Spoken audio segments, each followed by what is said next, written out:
반갑습니다.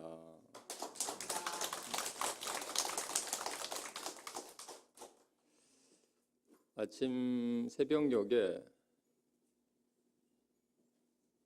부산에는 비가 많이 내려서 장대비가 내리는 속에 고속도로로 운전을 하고 왔어요.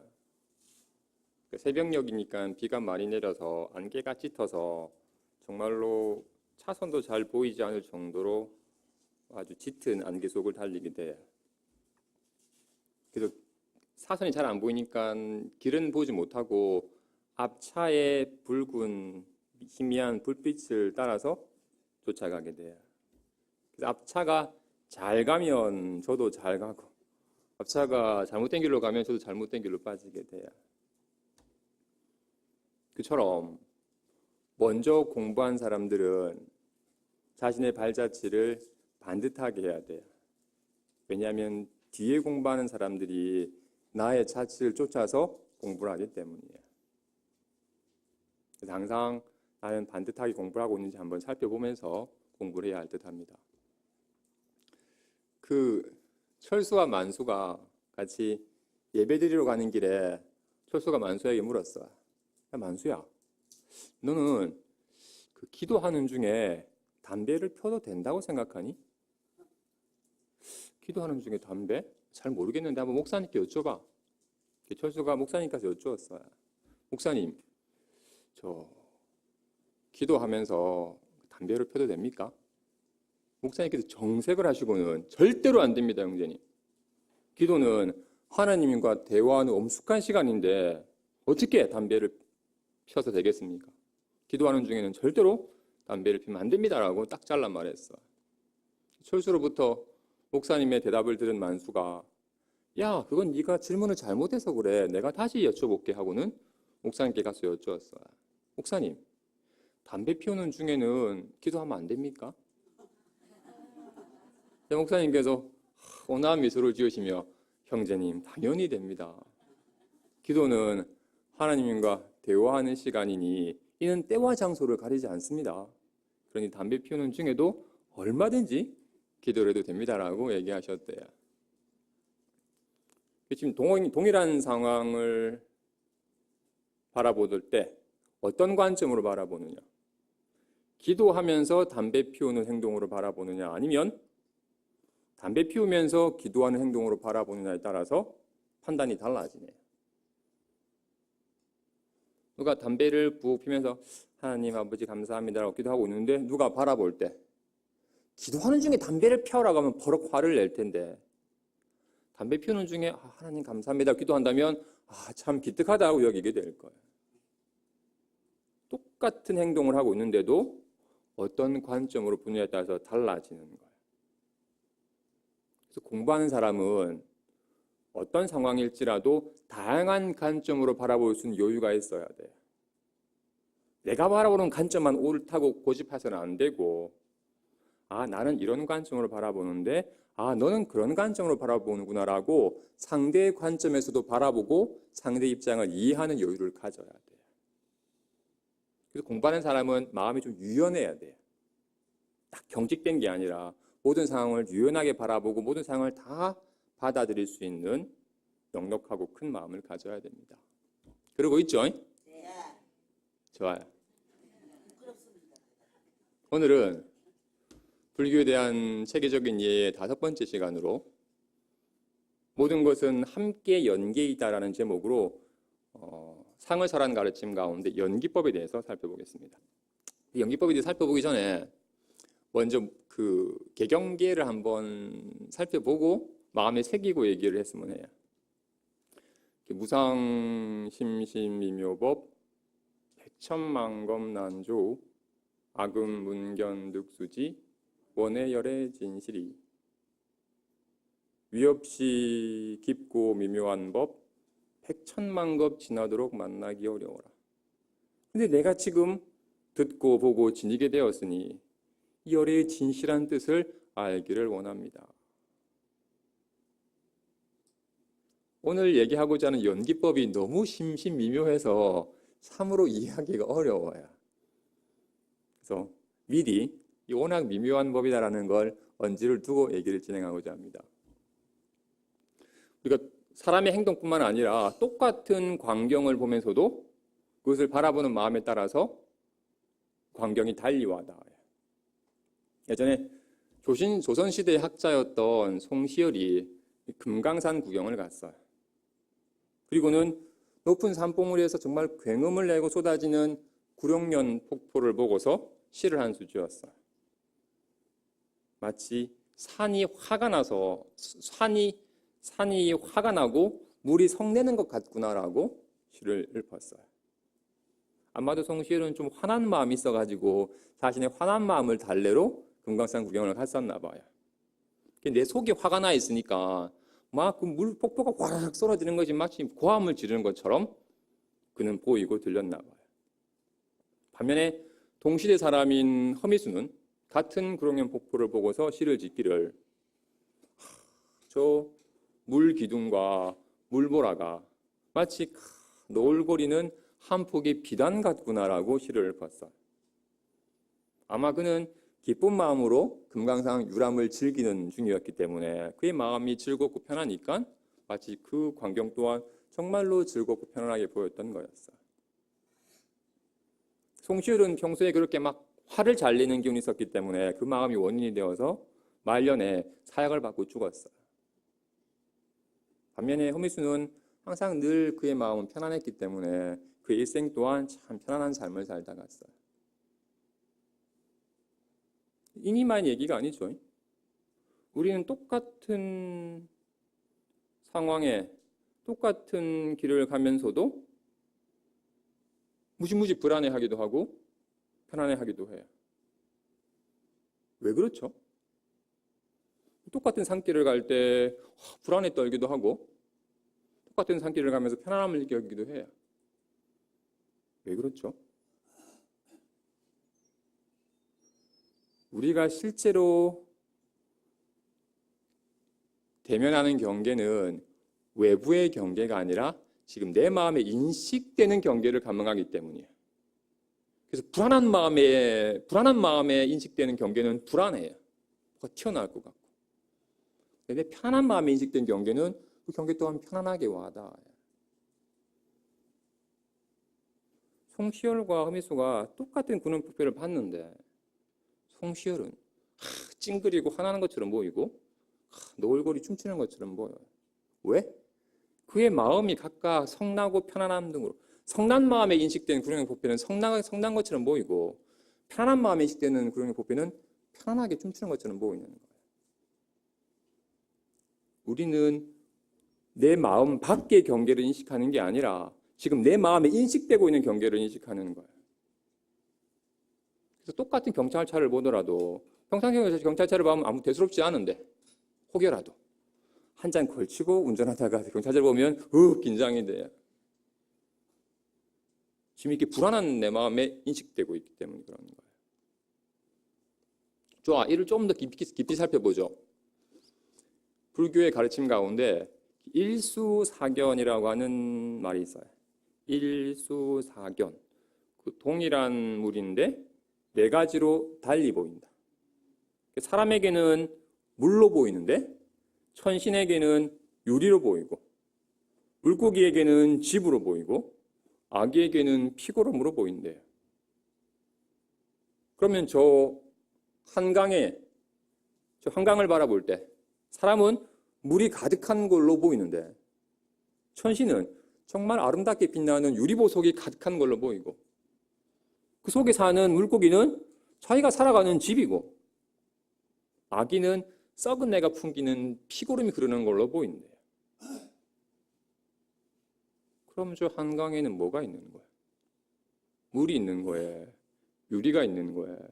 집이 있는 거예요? 피고름이 있는 거예요? 동일한 물인데도 바라보는 이에 따라서 달리 보인다고 하네요. 좋아요. 선생님이 한 가지 일화를 들려드리고 물을게. 잘 들어보세요.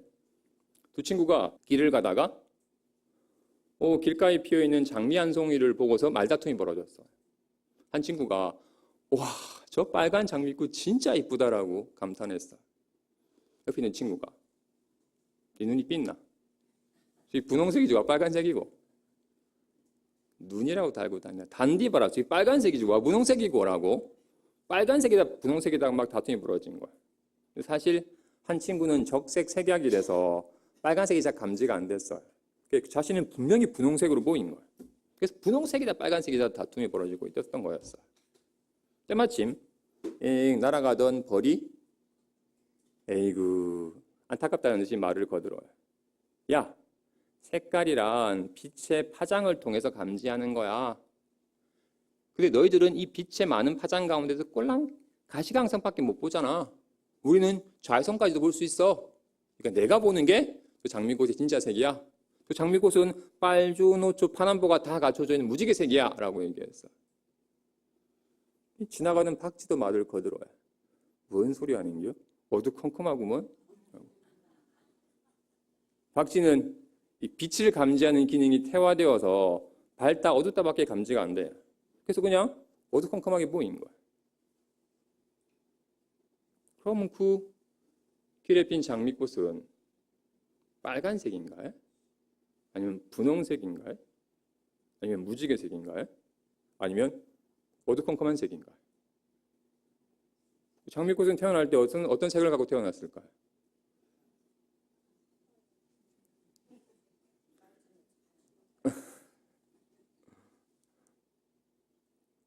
좋아요. 여기 대해서 반야심경에서는 일단 뭐 색 즉 시공, 공 즉 희색이라고 얘기를 하네. 색 즉 시공. 색깔이란 공한 것이다. 색깔이란 보는 이의 눈을 떠나서 따로 독립적으로 개별적으로 색깔이 있는 게 아니다.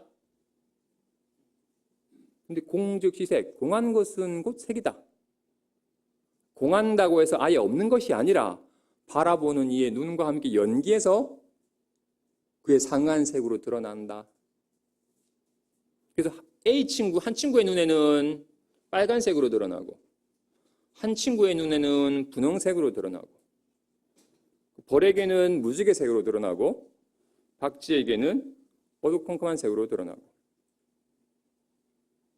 약간 우리보다 색감이 감이 덜한 개는 그 개의 눈에 상응해서 드러나게 될 거예요. 장미꽃의 본래 색깔이란 없어요.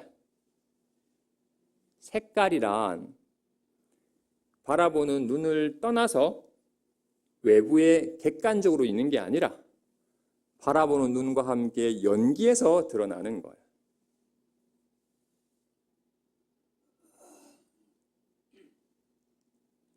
불교가 어려운 이유는 부처님 말씀이 어려워서가 아니라 기존의 내 신념과 다른 얘기이기 때문이에요. 기존의 우리의 신념은 색깔이란 바라보는 나랑 상관없이 색깔이 있고 색깔과 상관없이 내가 있지. 두 친구가 싸운 이유는 뭐였어요? 저게 빨간색이 있는데 왜 넌 그걸 분홍색으로 잘못 보고 있니? 뭔 소리 하는 거야? 분홍색이 있는데 너 왜 빨간색이라고 우기니? 라고. 색깔이 외부에 객관적으로 있다고 여겼기 때문에 내가 보는 것은 잘 본 것이고 네가 보는 건 잘못 본 것이라고 얘기한 거였어요. 색깔은 외부에 객관적으로 있는 게 아니에요. 바라보는 이의 눈과 연기해서 함께 드러나는 거예요. 연기라는 말이 의지하여 함께 나타난다라는 말이에요. 모든 것은 의지하여 함께 나타나기 때문에 어느 것도 독립적으로 존재하는 것은 없다라는 말이에요. 그래서 부처님께서는 이것을 표현하시기를 이것이 있으므로 저것이 있고 이것이 일어남으로 저것이 일어난다. 이것이 없으므로 저것이 없고 이것이 사라짐으로 저것이 사라진다라고 표현했어요. 흔히 뭐 이렇게 갈대가 기댄 것처럼 표현하기도 하지만 스님은 개인적으로 연기에 대한 적절한 표현은 손에 비유하면 적절한 것 같아요. 이건 손바닥이고 이건 손등입니다. 그죠?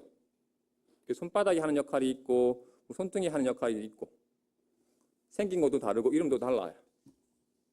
근데 손바닥과 손등은 둘이 아니에요. 손바닥과 손등은 서로 의지하여 함께 있지 둘이야. 두 면을 가지고 있지만 둘이 아니에요, 절대로. 아니, 아주 정교한 메스로 손바닥과 손등을 딱 둘로 나누어서 손바닥과 손등을 딱 둘로 떼낼 수는 있죠. 손바닥만 떼내는데 손등이 같이 있네? 실제로 잘라내면 이거 피가 좀 철철하겠지만 손바닥 있는 곳에는 그 이면이 있어요. 손등이 있어요. 손등만 떼냈는데 손바닥이 같이 있네. 손등이 있는 곳에는 손바닥이 있고 손바닥이 있는 곳에는 손등이 있어요. 손바닥이 없는 곳에는 손등도 없어요. 손바닥과 손등은 의지하여 함께 나타나 있지 절대로 손바닥만 있거나 손등만 따로 있는 경우는 없다고요. 손바닥과 손등은 함께 의지한 하나의 손이에요. 그래서 손바닥만 구부려도 손등이 같이 구부러져요. 손등만 펴는데도 손바닥이 같이 펴지네. 둘이 아니에요.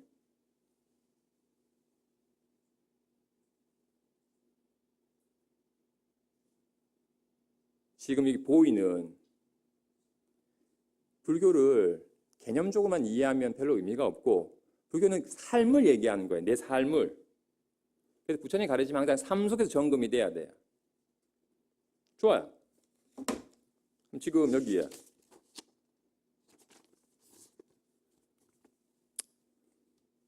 무슨 모양이 있나요? 직사각형 모양이 있나요? 스님이 예전에 중간성 망막염이라고 망막의 중간에 염증이 생겨서 좀 망막이 좀 부었어요. 망막이 부어서 휘어지니까 모든 사물이 다 이렇게 휘어져 보였어요. 직선거리도 막 휘어져 보여가 운전하기가 너무 힘들어요. 보살님을 보면 아주 S라인으로 보이긴 해요.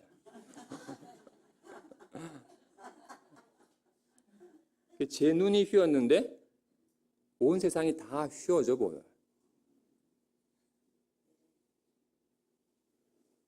손바닥만 구부렸는데 손등이 함께 구부러지듯이 눈이 휘었는데 보이는 온갖 형상이 휘어요.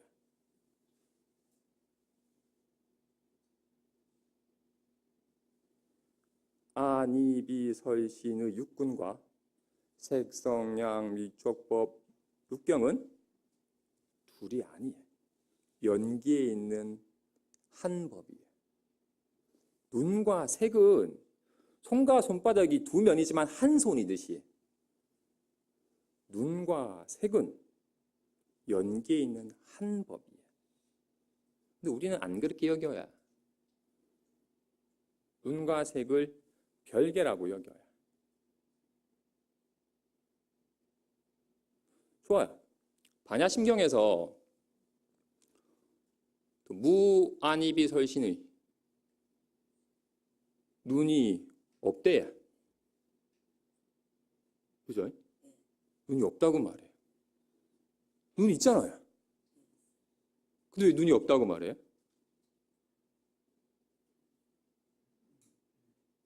좋아요. 그 장님은 눈이 있나요? 눈이 없나요?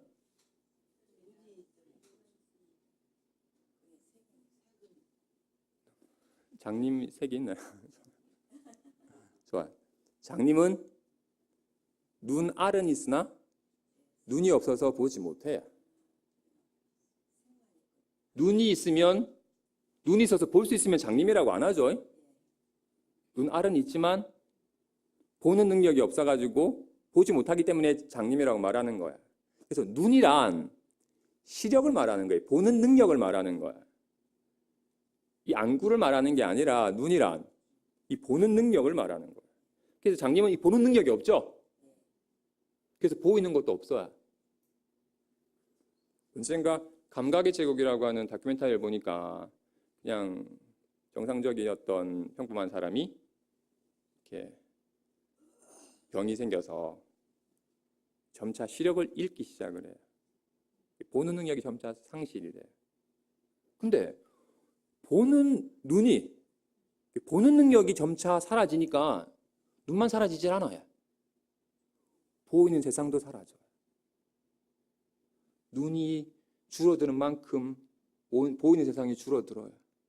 눈이 완전히 상실되자 더 이상 색상은 없어져 버렸어요.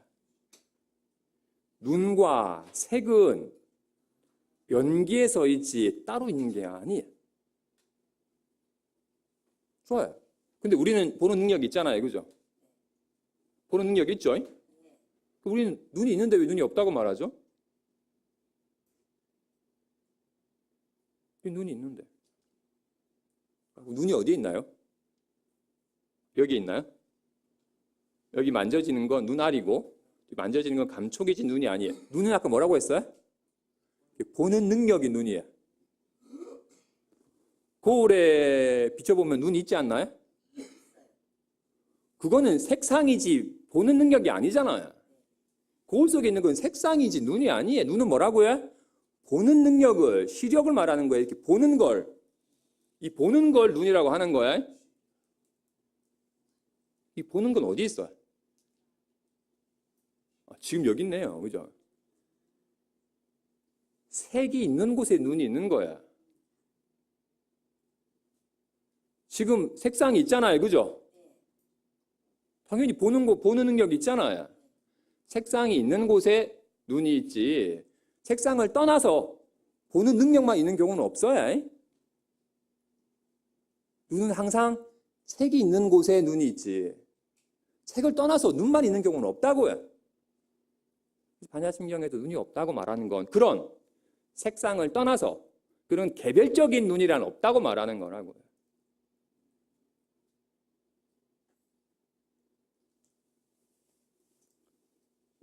손바닥이 없다고 말할 수도 있어요. 이 말은 손바닥이 이게 없다고 말하는 게 아니죠. 손등을 떠나서 딱 손바닥만 있는 경우는 없다라는 말이라고요. 잘라내도 손바닥 있는 곳에 손등이 함께 있지. 손바닥만 있는 경우는 없다고요. 눈이 없다고 말하는 건 지금 이게 없다는 게 아니라 눈이라고 하는 색은 배제하고서 눈만 인 경우는 없다고 말하는 거예요. 또한 반야심경에서는 무색 성향 위촉법, 색상이 없다고 말해요. 지금 이렇게 온갖 색깔과 형상이 있잖아요. 왜 없다고 말해요? 여기 색상이 있잖아요. 근데 보는 거랑 같이 있네. 색이 있긴 한데 이걸 하얗고 네모난 종이가 있네라고 보는 거랑 같이 있지. 보는 건 빼고 색상만 있는 경우는 없다고요. 그래서 눈을 배제한 개별적인 색상이란 없다고 말하는 거라고요.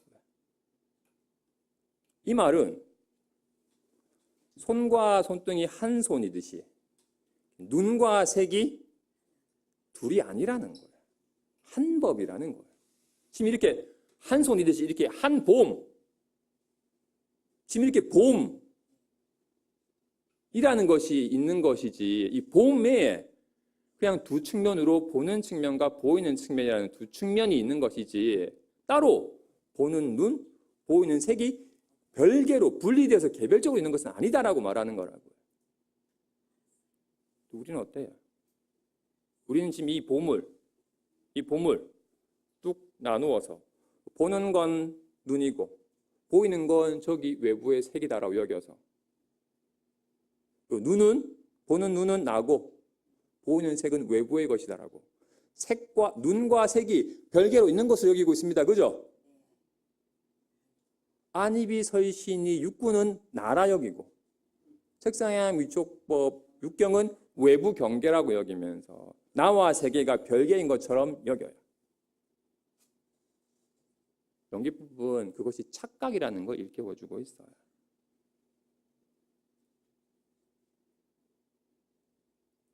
근데 어려워요. 왜? 이렇게 원래 나누어져 있지 않은 이 삶을 무시이래로 나누어서 보는 건 나고 보이는 건 외부 세계다라고 분별하여 마치 나와 세계가 이 개별적으로 존재하는 것처럼 뿌리 깊게 신념하기 때문에 이게 둘이 아니다라는 얘기가 잘 안 와닿아. 말은 논리적으로 이해를 하면 정말 궁극이라고 이해는 하지만 이건 요만큼 이해한 거고 내 신념은 보는 건 나고 보이는 건 대상이지 듣는 건 나고 들리는 건 외부의 소리지라고 철떡같이 신념하고 있다. 그래서 불교를 공부하는 건 자신의 이 신념이 착각임을, 잘못된 신념임을 알아서 이 신념을 놓아버리는 작업에서 시작이 되는 거예요. 이 신념이 강하게 자리 잡으면 부처님이 얘기해줘도 말은 알겠는데라고 받아들이지 않게 돼요. 그래서 파사현정, 사견을 파고서 정견이 드러나는 거예요.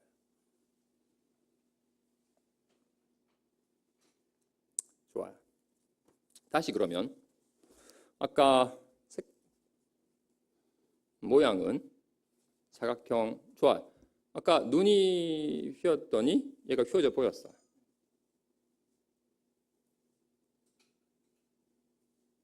예전엔 휘어져 보이는데 지금은 붓기가 훅 빠지니까 다 직사각형을 보여요.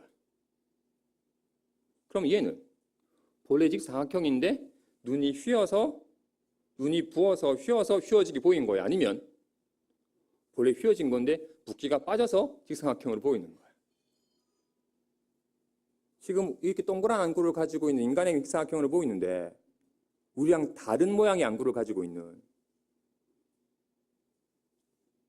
잠자리같이 이렇게 우리랑 안구가 다른 녀석은 달리 감을 해요. 좋아요. 그러면 이 종이는 무슨 색깔이에요? 흰색이에요. 근데 불을 끄면 흰색인가요? 불을 꺼도 흰색인가요?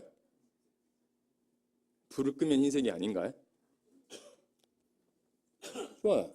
그러면 지금 이 색이 얘의 색깔인가요? 아니면 이 색이 얘의 색깔인가요? 이 색깔과 이 색깔이 다르네. 이 색깔은 지금 이 불빛 아래서 이 색깔이고 이 불빛 아래서는 이 색깔이고 또 태양 아래서는 또 다른 색깔이고 불빛이 없는 데서는 색이 없어요. 그럼 불빛과 상관없이 이 종이 자체는 무슨 색깔이에요?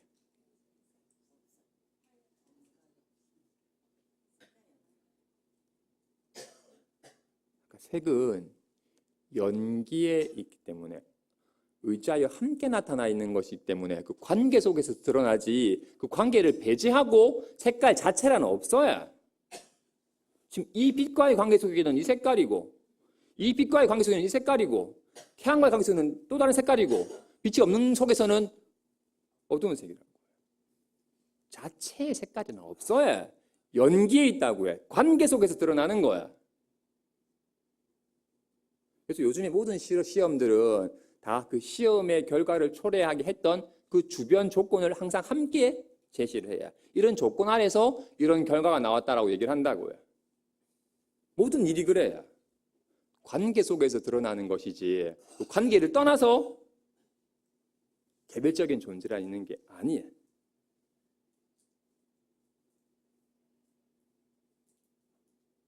좀 어렵지만 신선하죠? 그런 의미에서 불교는 깨달음은 특별한 사실을 내가 모르던 특별한 사실을 아는 게 아니라 가르침을 통해서 세상을 바라보던 내 견해가 내 눈이 달라지는 거예요. 우리는 아까 어떻게? 우리는 눈이 있고 색이 있어요. 눈은 나고 색은 바깥 경계라고 여겨서 나와 색이가 구분된 것처럼 여기고 살아요. 근데 부처님 연기의 가르침을 이해하면 이해할수록 보는 것과 보이는 것이 둘이 아니네. 마치 꿈속에서 온갖 경계가 있죠. 그 경계는 다 마음에 나타나는 바죠. 마음이 마음을 보는 거죠. 꿈속의 경계는 그냥 꿈이라고 하는 한 마음에 그걸 보는 마음과 보여지는 마음 두 측면이 있는 거였어요. 어려운 얘기하면 힘드니까 다음으로 넘기고. 좋아요. 한 가지만 더. 반야심경에 또 무안이비설신, 몸이 없다고 말해요. 눈만 없는 게 아니라 몸이 없다고 말해요. 몸이 있는데 왜 몸이 없다고 말하죠? 몸이 있잖아요.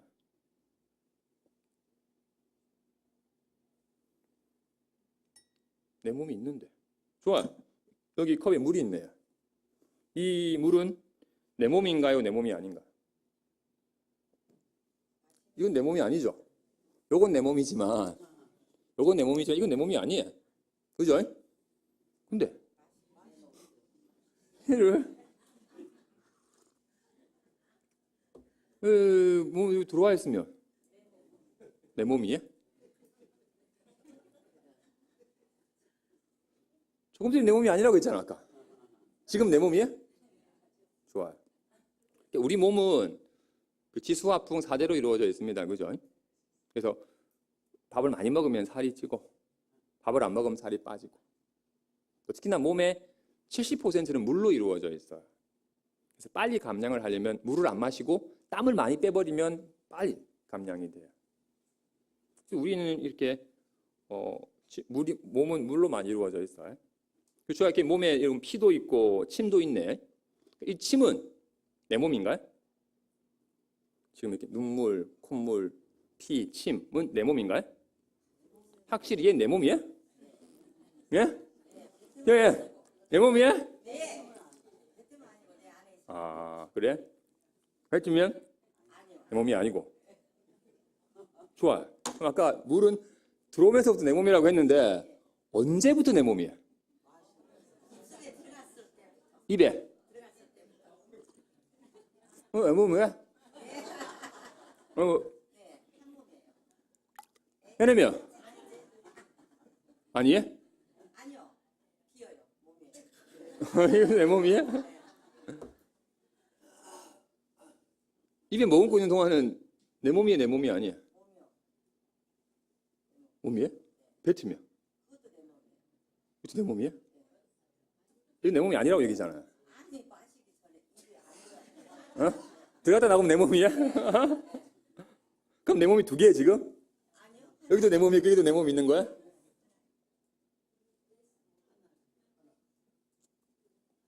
어디서부터 내 몸인 거야? 또 저 우리는 지수화풍이라고 했으니 지수화 체온이 있죠, 그죠?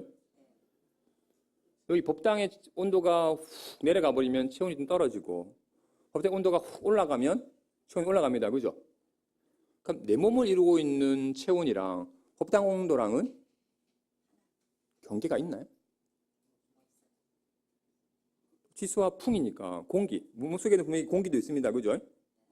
요 공기는 난가요, 내가 아닌가? 나 아니라고 여기잖아요. 요거만 나라고 여기고 요거 나 아니라고 여기잖아요. 어?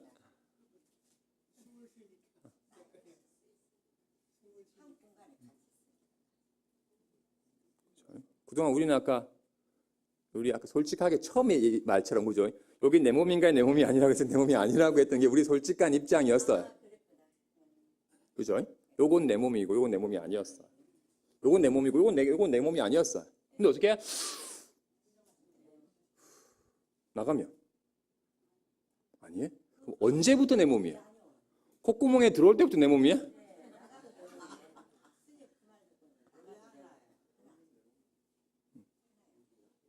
내 몸과 내 몸 아닌 것에 경계가 없어요. 왜 우리는 내 몸과 내 몸의 구분이 있죠? 이 허망한 생각이 괜히 분별해서 내 몸 아닌 것이라고 허망하게 구분하는 거야. 원래 내 몸을 이루고 있는 사대랑 내 몸 아닌 사대랑 구분이 없어요.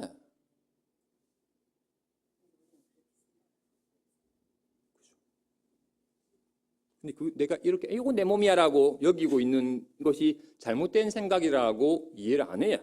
철떡같이 믿고 있어. 다른 거는 다 허물어지든 오염되든 상관없어. 얘만 잘 되면 돼. 얘만 잘 치지고 뽑고. 왜? 얘만 내 몸이니까. 근데 공부하는 사람은 착각이구나. 내 몸인과 내 몸 아닌 것에 경계선이 없네. 허망한 생각이 허망하게 구분 지은 거였구나 라는 걸 아는 거예요. 예전에 한번 제가 잠깐 얘기했었는데 어떤 이가 그죠? 고 최진실 씨가 잠깐 토크쇼에 나와서 얘기하기를 그니가 잠을 잘 못 자서 수면제를 먹고 자곤 했대요. 그러다가 새벽 얘기 일어나면 새벽 한 3, 4시쯤에 일어나면 정말 세상이 정말로 고요하대요. 세상은 이렇게 확 드넓은데 나 혼자 이 왜 떨어져 있는 듯한 느낌이 들면 그 고독감과 그 세상으로 단절된 듯한 이 분리불안감이 확 들면 너무 괴롭대요. 몸서리 쳐지기 괴롭대요. 세상과 단절된 듯한 이 느낌이 싫어서. 사실은 그 느낌을 안 들려고 더 많이 일에 매진하고 또는 신앙생활도 열심히 했지만 문득 찾아오는 그런 고립감. 나는 왕따야. 세상과 단절됐어라는 이 생각이 들면 너무나도 괴로운 거였어요. 정도의 차이가 있지만 우리들 또한 다들 이렇게 이 광활한 세상에 나 혼자 있는 듯한 외로움이나 세상과 분리된 듯한 느낌을 느껴요. 그런 그 분리 불안감을 다들 안고 있어요. 나와 세상이 분리된 듯한 이 분리 불안감. 이 느낌이 싫으니까 빨리 세상과 하나가 되고 싶어요. 그래서 어떤 사람은 사랑을 통해서 하나가 되기를 원해요. 누군가를 정말 확 사랑하면 또 다른 나인 것처럼 너와 내가 하나가 된 듯한 느낌이 훅 들어요. 사랑하는 행위를 통해서. 하지만 그의 무의식 깊은 밑바닥에는 모든 존재는 다 분리된 개체이다. 니는 니, 나는 나. 모든 존재는 다 분리되어 있는 개체이다라는 신념이 뿌리 깊기 때문에 정말 콩깍지가 휘었을 때는 하나인 듯 하였으나 콩깍지가 살짝 벗겨지면 니는 니고 나는 나지라고 또 분리감에 빠져버려요. 그러니까 어떤 이는 사람을 통해서는 되는 게 아니구나. 수행을 통해서 이 세상과 하나 된 체험을 해야겠다. 그래서 특정 대상에 확 몰입을 통해서 무라일체라고 말하는 그 대상과 내가 하나가 된 듯한 상태를 삼매라고 이름하며 그런 상태가 되도록 애를 써요. 대상에 확 몰입을 해서 대상과 내가 하나가 된 듯한 체험을 하면 하나가 된 듯한 마음이 들어서 그런 분리 불안감이 사라지고 편안함을 느껴요. 그런데 그 집중하는 마음이 또 흩어져 버리면 또다시금 분리감에 빠져가지고 불안해요. 이 불안감은 싫고 하나된 느낌은 좋으니까 또다시 그 대상에 몰입을 해서 하나된 느낌을 추구하나 잘 되지 않으면 짜증이 나요. 그때는 잘 되는데 왜 안 되지라고. 인의의 노력 또한 근간에 집중하는 나와 집중되는 대상이 분리되어 있다고 여기고 끊임없이 몰입을 통해서 하나가 되기를 추구하는 거였어요. 그의 신념 또한 이미 두 객이 분리되어 있다는 신념 아래서 수행을 하는 거예요. 이런 식의 수행은 외도의 수행이에요. 불교의 수행은 내가 대상에 집중해서 하나된 상태가 되도록 애쓰는 게 아니라 본래 둘이 아니라 허망한 생각이 허망 분별한 마음이 괜히 둘인 것처럼 분리된 것처럼 착각하고 있는 거다 라는 그런 정견을 바탕으로 그런 분별하는 마음을 쉬는 것으로서 수행을 삼지 분리된 둘이 하나가 되도록 애쓰는 수행을 하나가 되는 쪽으로 애쓰는 식으로 수행을 하는 게 아니에요. 본래 둘이 아닌데 생각이 허망하게 분별해도 둘인 것처럼 착각하고 있는 것이기 때문에 그 둘이라는 허망한 착각을 쉬는 허망하게 분별하는 마음만 쉬면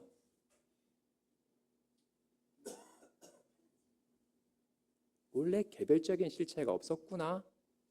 다 어우러져 있는 한 몸이었구나라는 걸 자각하게 되는 거예요. 그래서 기도를 할 때 그죠? 우리는 아까 말씀드린 것처럼 우리는 뿌리 속 무의식 깊이 이렇게 주객을 나눈 신념이 깊어요. 그래서 내가 본다. 눈이 보고 귀가 소리를 듣고라고 끊임없이 육군과 육경을 별개로 여기고 육군이 육경을 인식한다라는 신념이 뿌리 깊어요. 무언가를 할 때도 그래서 예를 들어서 관세음보살 정근을 할 때도 내가 관세음보살이라고 하는 명호를 외우는 식으로 시작을 해요. 어떻게? 내가 있고 내가 명호를 외우고 내가 그 명호에 집중하는 식으로 기도를 해요.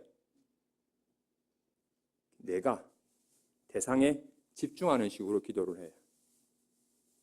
내가 관세음보살이라는 명호도 내고 그 소리 또한 듣는 식으로 접근을 해요. 좋아요. 우리 내가 관세음보살이라고 하는 명호에 집중하는 식으로 수행을 했었는데 좋아요. 지금 관세음보살이라고 하는 명호는 지금 있나요? 지금은 없네요. 관세음보살 떠올리면 있네요. 명호는 관세음보살이 떠올리는 곳에 있지 떠올리지 않을 때는 없어요. 관세음보살이라고 떠올리는 마음은 언제 있어요? 떠올릴 때 있어요. 관세음보살 할 때 관세음보살 명호로 외우는 자랑 지금 외운 명호가 같이 있지 따로 있는 게 아니라고요. 근데 우리는 관세음보살을 외우는 내가 관세음보살의 명호를 외워서 자꾸 집중하는 식으로 수행을 하려고 해. 물론 우리가 지금 현재가 그런 분별된 마음으로 살기 때문에 그 시작은 이렇지만 또 바른 견해를 가지고 자꾸 하다 보면 내가 있고 명호가 있는 게 아니라 관세음보살이라고 명호를 외우는 관세음보살이라고 명호를 외움만 있지 내가 외우는 게 아니라 관세음보살 이 명호를 외움이 있는 거라고요.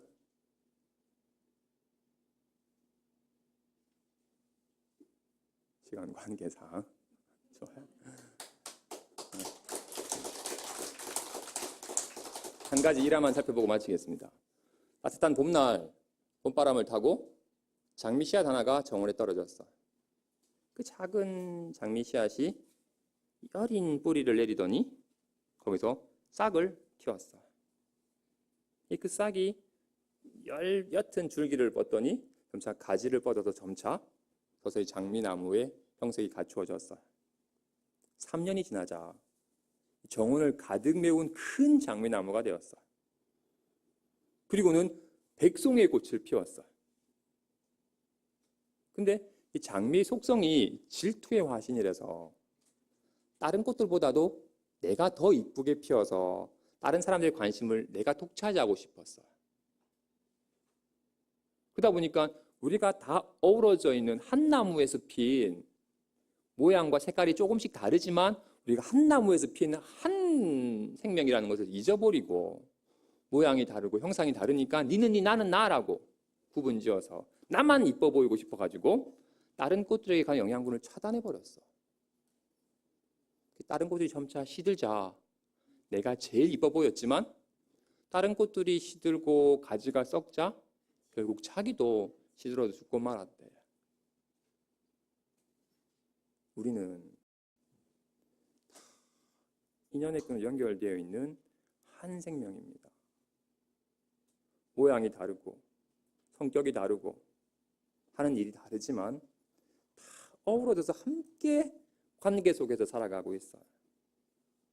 우리는 이렇게 어우러져 있는 자신의 인연의 끈을 알지 못한 채 나는 나, 니는 니 남에게 상처 주고 자기만 잘나려고 그랬더니 상처받은 이가 또 상처를 줘서 나도 상처받아서 괴로워져요. 우리가 다 인연의 끈으로 이루어져 있는 한 몸임을 알아서 진정한 행복은 함께 행복해지는 길이라는 걸 알아서 모두가 함께 행복해지도록 좋은 인연을 갖고 갔으면 합니다. 사랑합니다. 성불하십시오.